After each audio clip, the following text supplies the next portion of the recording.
Welcome, everyone. I'm Matt Greenfield, and if I do my job well, I will be invisible and inaudible in a few minutes because we have a spectacular array of entrepreneurs for you, real change makers. Could you each start by just explaining who you are, the problem your company was created to solve, and how you're solving it? Hello, everyone. My name is Chris Bennett. I started a company named Wonderschool. Started the company because I noticed that my friends couldn't find childcare, and I realized that early childhood education was incredibly important. As I started to invest more time and energy in growing the business, I learned that there's not enough childcare all over the world. And so created Wonderschool to make sure that every child has access to high-quality early childhood education 5 minutes from home. And yeah, that's it. Hi. So, you're staying on? Yes? Okay. I'm Sara, Mauskopf. I'm the CEO and co-founder of Winnie. Winnie is a child care marketplace helping millions of parents across the United States find daycare and free school. And I also struggle to find child care for my kids, so started Winnie now over 8 years ago. We're still at it. My name is John Olsen. I'm the CEO of Teaching Strategies, and Teaching Strategies was founded over 45 years ago by our founder, Diane Dodge, who's one of the long stalwarts in early childhood education. And the goal was to bring normalized solutions to things as subtle as how you set up a classroom, to curriculum, to assessment, dedicate word out the large provider, curriculum and assessment, and family engagement in the United States. Hey everybody, Ben Newton, co-founder and COO of Vivvi. Vivvi makes childcare accessible and affordable by working with employers to offer it as a benefit. We do it in a couple different ways. We build and operate licensed childcare centers, of which we have close to 10 now, 15 by the end of the year. And then for employers that aren't ready to completely subsidize full-time care, we have our platform. It is a low-ticket offering that connects employers and their people to childcare services all over the globe, from backup care to financial reimbursements to virtual tutoring. Thanks so much. I feel you are all being excessively modest and not explaining just how interesting and innovative your businesses are. Whoever wants to jump in, can you talk about how you're addressing the problem of cost in childcare at more length, right? A tragic, I am investing in companies that serve people from underrepresented or underserved groups. Childcare is really tough for me because the payer is usually the parent. I can start. So when I think about cost, one of the things that we notice is that there's just not enough childcare, and so there's not enough supply. And so one of the things we focus on is making sure that we can flood a market with childcare providers. So we just look for as many childcare providers that are willing to start childcare programs.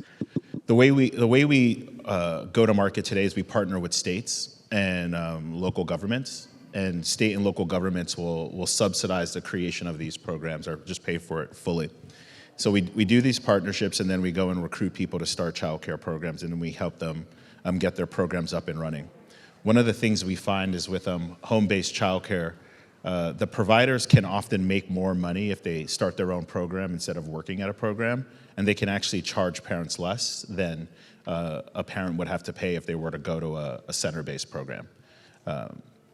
The other thing we do is we collect a lot of data, and we from the way the childcare providers are operating their businesses, and we share that data with governments to give them insights so that they're able to understand, how expensive childcare is for parents, and to create arguments and reasons for them to invest more in subsidizing childcare for parents. So one of the ways we tackle the cost problem at Winnie is, first of all, just by making the cost transparent. It's actually really hard for parents to find out how much a child care program actually costs. Child care providers historically have wanted parents to come in and tour before revealing any information about prices. So this makes it pretty much impossible to price shop because you can only tour so many places before you just die of exhaustion.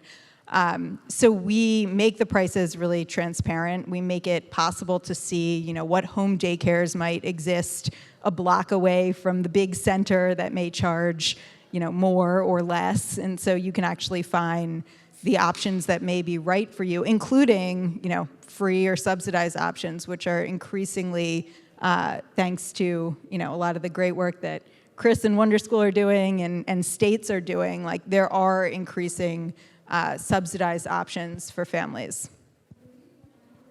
At Teaching Strategies, we're serving beyond just the private childcare side of the house, which is incredibly important in education.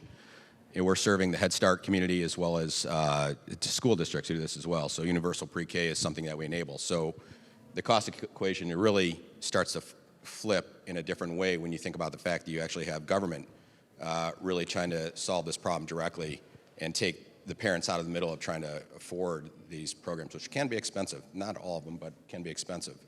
The key thing that we've learned, which I think is a theme that we should always keep in mind, is it's about quality.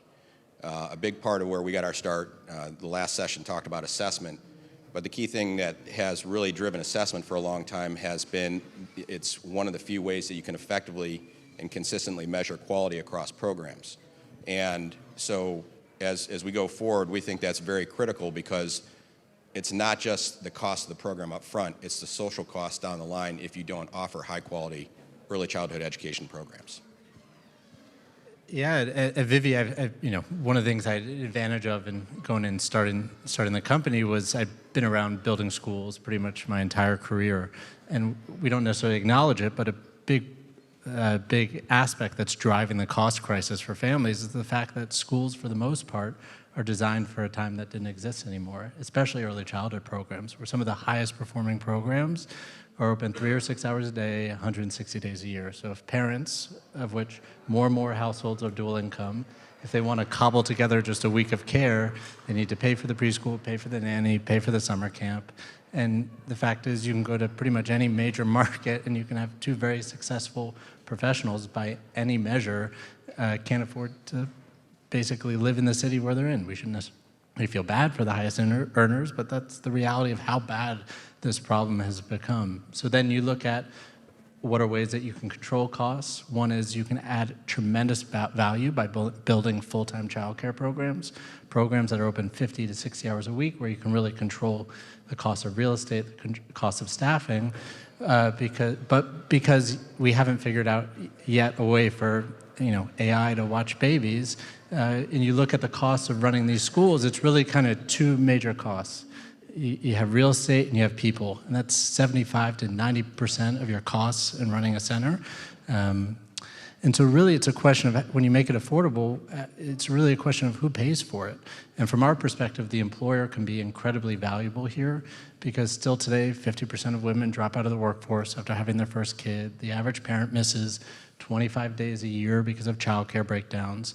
And so when you actually explain this to employers, they can very easily step in, subsidize care, create tremendous value and loyalty, and immediately attack some of their biggest issues around recruitment, retention, and productivity. How do you think we should measure the return on investment for the government in childcare? I'll take a stab at that. There's actually quite a bit of research that's been done by the University of Chicago on this, where you're not only in the preschool project, which I think a lot of you are familiar with, but there's others like that, where not only did they see first generational effects, but they've actually seen second generational effects that are even more compounding in doing it. And it gets caught up and the measurement got caught up in a bit of a political morass a long time ago, unfortunately, but you can't argue with the consistent improvements and outcomes you're seeing for these families that were part of that and for other like studies. And I don't think most people disagree with that, or it wouldn't be a bipartisan issue. Yeah, there was this article I read over the weekend that was like, someone was quoted saying, "Isn't it wild that childcare now costs more than college?" And I want to question that. Is that wild? I think that's a measure of our values. We somehow value higher education. We value college more than we value early childhood education. And why? Because early childhood education, there's studies now that shows that it may have a greater impact on outcomes than college. And even if it didn't, it enables parents to work. And like, yeah, a college degree may help you get a job, but should it? Is it really that useful? Is your like liberal arts degree that great for, you know, the skills you might need in the workplace? I'd argue that early education is more valuable to society, and if our government really understood that, and hopefully they're starting to, they would do things like they do for college, you know, forgiving student loans and classifying universities as nonprofits. I mean, so much for colleges that, by the way, are jacking up their prices a lot more than early ed. So I think it's a measure of our values, and we are placing, you know, so much value on college and not on our earliest learners. Yeah, I guess this is a case of Baumol's effect, that the productivity in other industries has increased, and therefore the wages that employers can pay have increased. But how do you increase productivity in childcare? And I'm glad that we got at least a few minutes into this panel before anyone mentioned AI. She was the one who didn't want to talk about it. One thing we're seeing working with government, so I spend most of my time talking to governors, lieutenant governors, legislators, agency leaders, and one of the most interesting things I'm seeing talking to like the governor and representatives is they want to increase tax revenue, and they see investing in childcare as a way to create jobs. And so, when someone starts a childcare program, that's one person who's employed now. They hire people, but the children who are in the program, those parents, a portion of those parents are able to work. The providers end up growing their businesses and end up starting centers that ends up creating more jobs. And then the long-term effects, John mentioned the preschool project. The children that go to these childcare programs are more likely to be employed later on in life. And it's been an insight I actually didn't consider when I ended up starting the company, but it's a big driver for why I'm seeing governments wanting to invest in childcare. Yeah, I think one thing I'd add too is this, even though it's a bipartisan issue, the way things are funded and who owns the management is not a bipartisan issue. And I came out of the for-profit higher ed space. I'm recovering from that, and learned a lot of really tough lessons, which I think are very applicable to how private childcare thinks about this space. Right now, the average utilization of a private childcare facility in the U.S. is probably somewhere in the 55 to 60% range, right? So if you think about that and extrapolate that out, for every 6 kids that are in programs, there's room for 4 more. And if you're a business person, the way you should think about that is, what's the marginal cost for me to serve that extra child? And what's the marginal revenue I can generate off of that? And if they did that calculation that way, as they should as business people, they would drive a discussion where they would get political support to drive more subsidized children into the private child care space. And if you did that, you could leverage that capacity in a way that we can't today. And the other thing that's really interesting about that, the public space does an incredible job on some of these things, but they do not move fast enough for what needs to happen. And we are right on the cusp of universal pre-K as part of Build Back Better. I mean, we were within 1 vote of making that happen, but it was because you had progressives on one side who refused to believe that the private sector can actually do an effective job in supporting education. And you had the private sector who said, well, unless you give me every dollar that every other kid's getting, I'm not going to do that. And that's the chasm that we have to figure out how to bring together. If we can do that, this solves itself in a very cost-effective way. And it's not going to take $400 billion. It's not. It would probably take about $100 billion. Just my thought. So we need a bookings.com for the marginal childcare space that is underutilized. And I guess that would be you, Sara, right? We're trying to get there. Yeah, I mean, that's a big part of, you basically got our investor pitch down. It's a huge area, and it's also one where we see a lot more demand from parents. We see a lot of parents now searching for flexible care, drop-in care, part-time spaces, partially to save money, but also because that's kind of the new way that parents are working and needing care. It's not just a 9 to 5, every day, same old thing.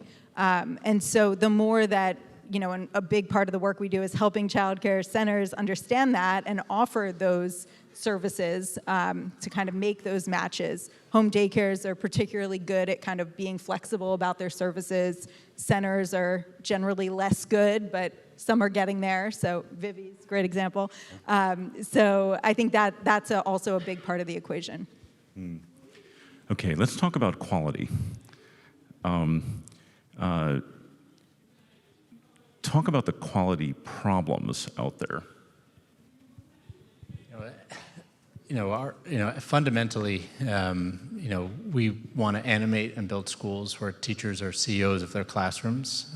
Children learn best through play. It's how they make sense of the world. And so much of what we worry about on a daily basis is how do we empower teachers as the point of impact to have the biggest influence on their children in terms of what they're designing. It's also the biggest motivator as far as what we've learned to keep teachers in the classroom wanting to grow with us. They don't want to be handed a binder with curriculum.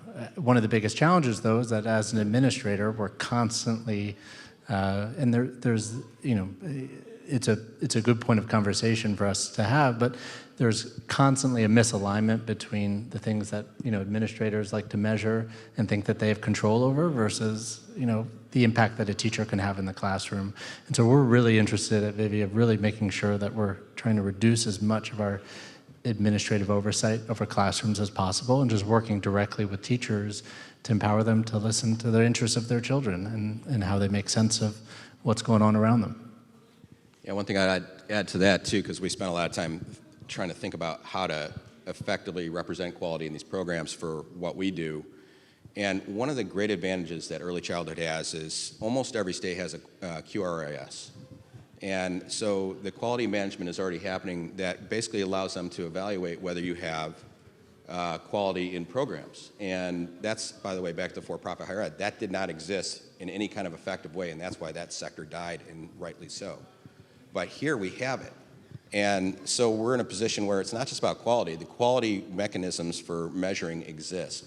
What is the challenge is quality at scale, right? So it gets to how do you leverage capacity, in my mind, and to come back to what I was saying earlier, is how do you leverage the capacity that's available in the system that's going unused at this point in time, and do that with quality. You use the same regulatory mechanism that started, quite frankly, with Head Start.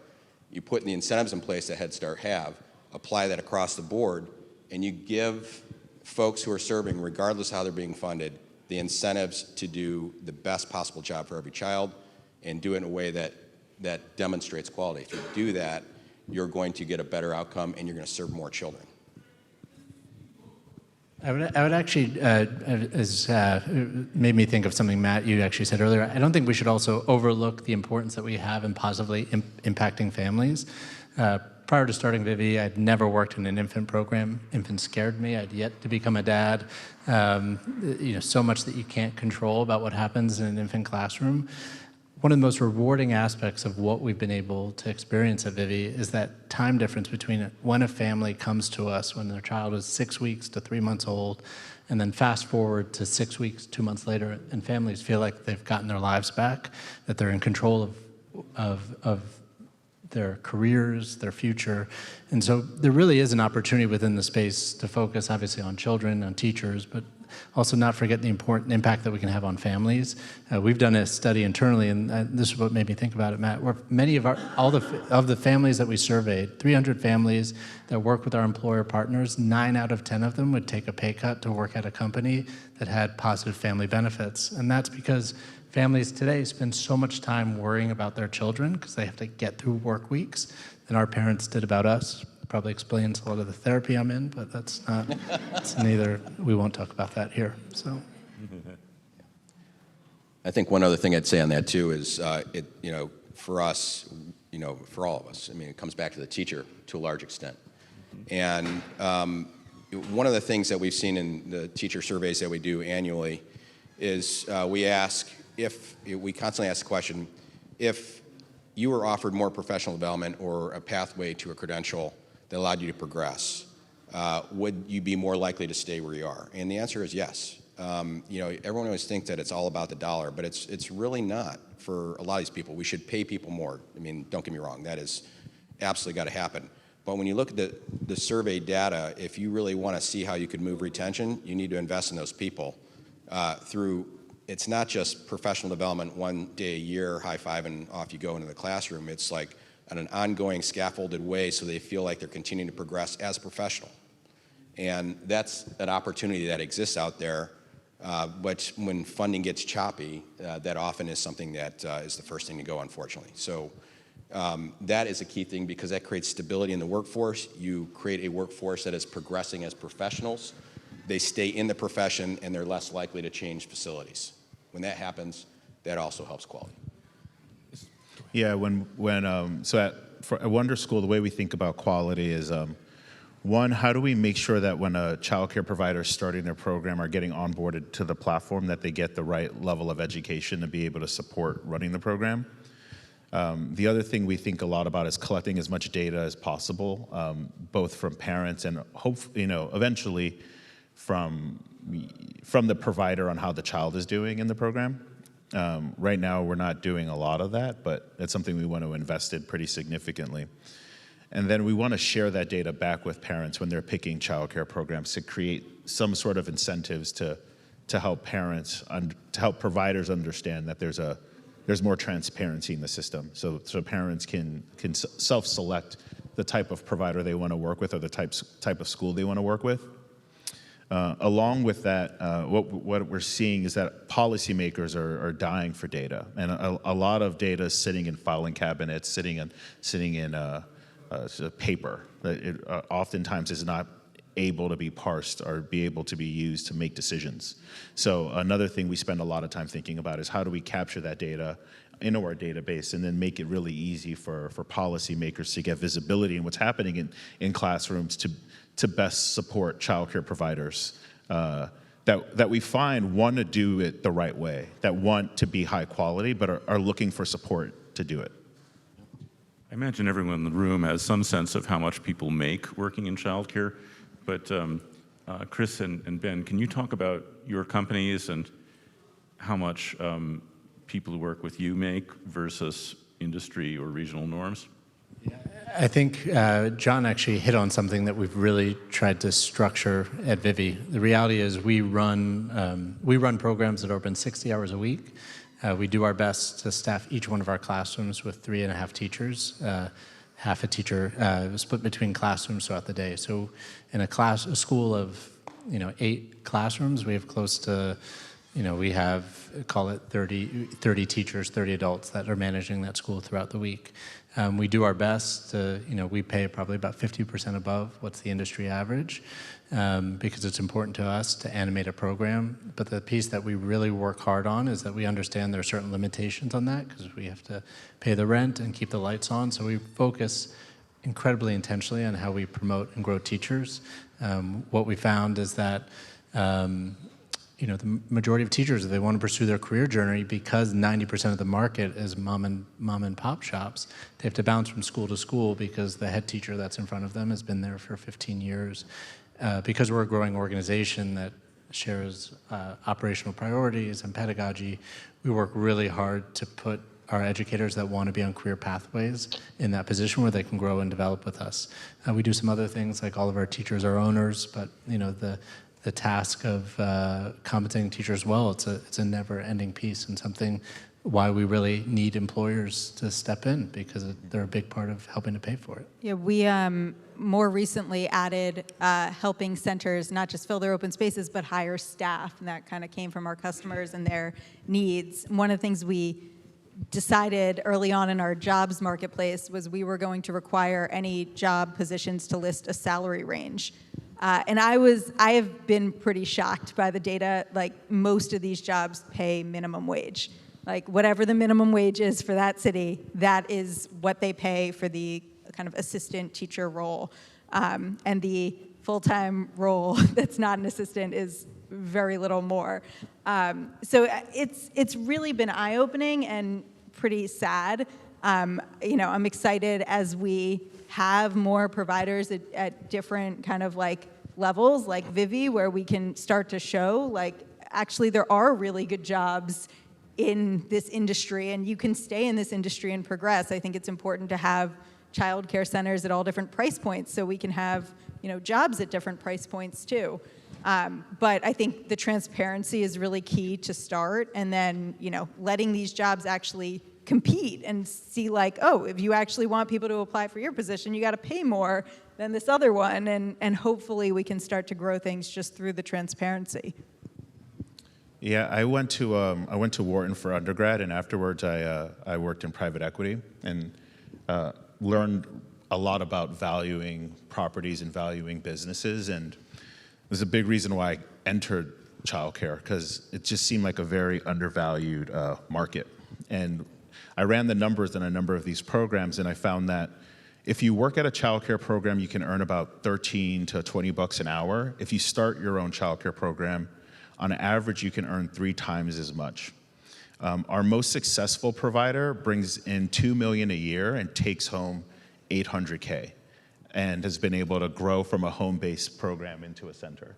And he's doing pretty well. And he owns his real estate as well, and he can continue to scale that. And so when I started the company, I was like, how do we turn childcare providers into millionaires? And it was a very controversial. It's still controversial, but I'm really excited to see that we're actually able to do that. That's a crazy number. I was just thinking, I want to hear more stories from all of you. Fewer facts and abstract propositions and more actual story. $800,000, like that is It's crazy. attention-getting figure. Yeah. I'm going to tell a story about Vivvi. So the moment I knew I wanted to invest was when I was touring their first facility in Tribeca in New York City with Ben's co-founder, Charlie. And Ben is the pedagogy guy, and Charlie is the real estate and deals and sales guy. And it's a beautiful facility, incredibly beautiful. I recommend that it really raised the bar for the entire industry. And I noticed a little whiteboard affixed to the wall about 2 feet up. And Charlie said, the cognitive scientists say that it's better for the development of small motor skills to have it on the wall rather than at a slant on an easel. And I thought, and that's not coming from Ben, that's coming from Charlie. It's like, this company has the right culture. With a lot of training. He's got A pretty lot of good, training, yeah. right, yeah. I hope he's watching. You had to train him, but at least he was trainable. Yeah. Yeah, and you prioritized that, right? It was, the cognitive science was built into the structure of the space. Yeah, when we started the business, and I think especially in building childcare, space is so important. I mean, frankly, when we started, we were 30-year-old guys telling parents in Manhattan, give us your babies. And that's not the easy, it takes a while to build trust, but when physical space is such an important aspect of how schools are built, especially when families are entertaining putting their children in a full-time childcare center, because they're basically asking the question, am I comfortable having my child here for 8, 10, and maybe on a day where the diaper hits the fan, 12 hours. And if they're in a space that looks and feels like a home environment, it's incredibly important. So for those of you that are animating supply, don't discount. It doesn't mean we spend more money. Don't worry, Matt. But it does mean that we're very intentional about how we design and the materials we choose. Yeah.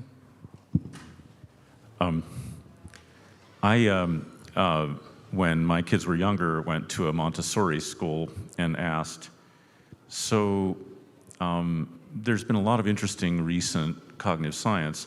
How has your pedagogy changed? And the answer was, well, we feel as if Maria Montessori figured all of this stuff out a century ago.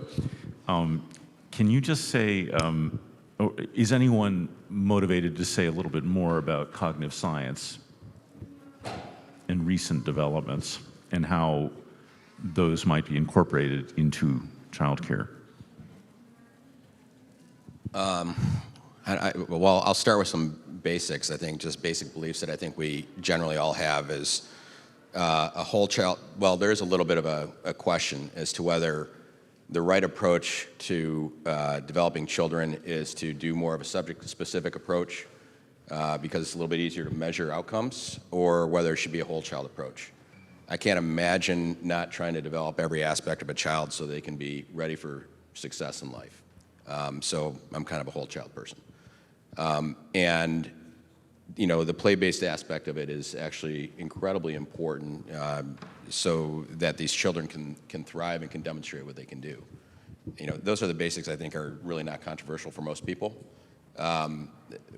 I think the thing that is evolving, though, is, especially with science of reading and what's happened with that, there's a real hunger for more measurement of specific skill improvements, and that's driving what is potentially a kind of a dangerous trend towards much more specific and focused, subject-specific curricula. And before you know it, we're going to have kids sitting in desks, and I don't think that's what anyone wants. Insane, truly. Yeah, bring out number, weight, and measure in a year of dearth, William Blake said. Yeah, let them be kids. I feel sad when I walk into, I mean, I love what charter schools have done for America, but when I walk into a first gen, no excuses model charter, and I see a kindergarten classroom that has no toys or costumes in it, I feel sad. I also, kids learn by playing. We can all agree on that. I'm going to ask one final question, and you can just give me a number in answer, or you can elaborate on it. I want to congratulate all of you for talking so little about AI up until now. And then after we've answered this question, maybe we can take a couple of questions from the audience. So the question is, in what year do you think you will be ready to entrust a child from your family, someone whom you love, to a robot caretaker for 8 hours?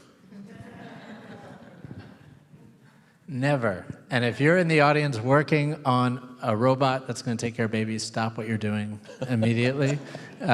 Maybe change diapers. That could be useful on a daily basis. But I'd be much sooner ready to allow that robot into a school if it handled everything but teaching and learning, that allowed us to control costs and get teachers paid better. I mean, it depends on the age of the kid, right? Like, I have a 9-year-old. She could probably build a robot right now, and I would leave her by herself for 8 hours. She's very responsible. Would I leave my 4-year-old with a robot? No, because I think there's so much research that shows in early childhood, it is so much about the social interaction with a caretaker and that relationship, and that is how children develop. And it's not about the academic learning. But I think, like, for K-12 even, like, there are real applications here. But part of the reason I wanted to leave AI out of this discussion is I think, there's this early childhood is the area where it is so important to have real human involvement and interaction. Also, the reason it's going to be more expensive, because it's going to be hard to replace it with AI, unlike every other field. In Star Trek: The Next Generation, in about 2367, they actually still had caregivers who were rearing the children. So I'm going to go at least that far out. I believe in not like embracing technology change. I think if you think about like what's happening, like in San Francisco right now, there's self-driving cars everywhere. It's kind of crazy how fast it's happened. Anyone who owns a Tesla can, use self-driving. It's not fully safe, but Ish. But I just think it's crazy how fast change can happen. And I don't think our brains can actually keep up with like the speed at which AI is moving. There's going to come a time when it's going to be safer to not drive and to have AI drive.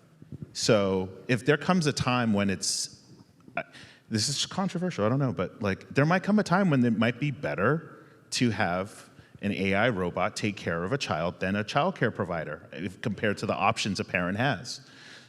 So I personally, I don't know about for me, but I think we will have AI caregivers within the next 20 years. And I think that people will use them. They're starting to use them in Japan. Yeah, we have 5 minutes left. Does anyone have a question? And speak loudly if you do.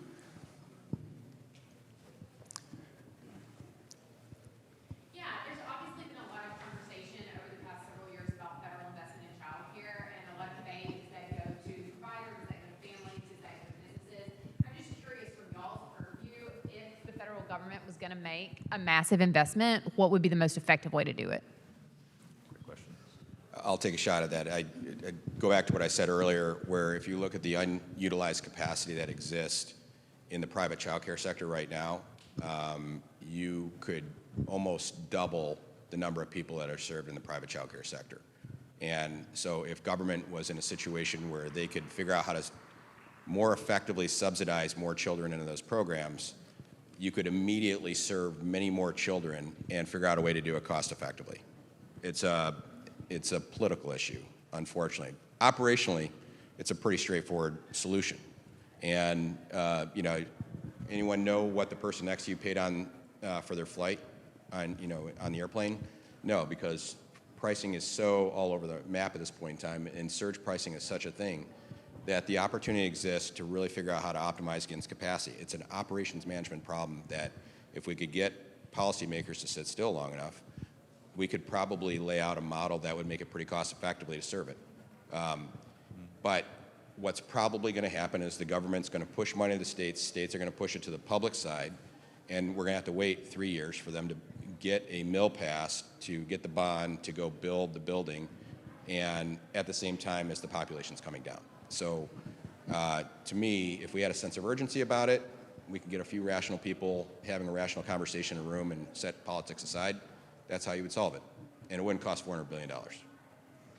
I think we should just give parents money for every kid, let the free market work it out. I mean, like, it wouldn't be the best for my business, but it would work the best, I think, and be the easiest. If it didn't drive up the cost. Yeah, I mean, parents would have money to pay. Some parents, that would mean they could just afford childcare, and others, they could afford a more expensive private program, but we should just give the money to the payers. Yeah.